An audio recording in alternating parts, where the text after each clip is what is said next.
naman. Kaya tuloy mo lang yung ano. Tuloy ko lang. Yung Mga wisdom pastor. words mo. Pambira, Yung mga nagpa-wisdom pa. pang-pastor. Nagpa-wisdom pa. Wisdom tooth. Ano yung ginagawa mo? Basking. Asking. Kumakanta ka. Yes. Para kumita ng pera. Habang ginagawa yung gusto mo. Yes po. Tama? Masaya ako sa ginagawa. Masaya ka sa ginagawa mo. Ikaw, anong ginagawa mo? Gatik-tik. Construction. So, construction ginagawa mo. Labor. Yung ginagawa mo kahit paano gusto mo. Diba? Para kumita ng pera. Kasi na-enjoy mo siya na easy lang, chill lang. Tuloy-tuloy ka lang sa ginagawa mo. Katawan yung puhunan. Napapagod ka doon, hindi? May time na napapagod po. Napapagod ka sa babasking, hindi? Napapagod ako araw-araw. Sobrang napapagod ka araw-araw. May time na umiiyak ka rin. Na halos maiyak ka na pag parang walang kinita ngayon. Walang tao ngayon. Walang dumaan. Ikaw, ganoon din.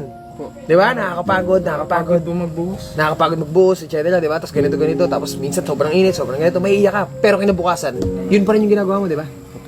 Patuloy pa rin. So, dito sa ginagawa namin, same. Makikita mo kaming pagod. Makikita mo kaming hinihingal. Makikita mo kaming namumula ang mata. Makikita mo kaming puyat. Pero kinabukasan, pagkatapos namin matulog sa gabi, yun pa rin yung ginagawa namin kung ano yung ginagawa namin kahapon. Kasi ito yung nagpapasaya sa amin at ito yung nagbibigay ng apoy sa puso namin para magpatuloy na mabuhay dito sa mundo. Ang magbigay ng inspiration sa iba. Dang. Sure ako, 1 week or 1 month from now, proud kayong ikwento itong naranasan natin. Tama, mali? That's what I'm talking about, my friend. Period. Di ba? Yun ang ibig ko sabihin. Hindi mo na mababalikan yung mukha natin ngayon. Na may video tayong ganyan. Tama? 20 years from now, nagkaanak ka, panood mo sa anak mo, boom! Mind blown. Shit! Si Papa pala ganito dati. Pa-idol kita. Hindi yung, anak, alam mo ba ako dati? Inaakit namin yung pinakamataas na bundok sa Coron. Sige, bula-bulahin mo yung anak mo. Di ba? Yun lang yung lagi tumatakbo sa isip ko.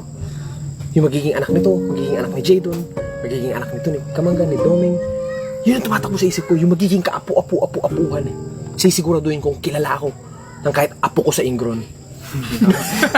Hindi ako. Di ba? Kasi yung lolo sa lolo ko, hindi ko na rin kilala eh. And that's sad. Pero di ba may history na ni Aguinaldo, may history ni Jose Rizal, may camera na rin ba nun? Wala pa rin naman. Pero ibig sabihin, naging malupit sila nung panahon nila. So, sa mundo natin ngayon, gusto ko rin maging malupit tayo.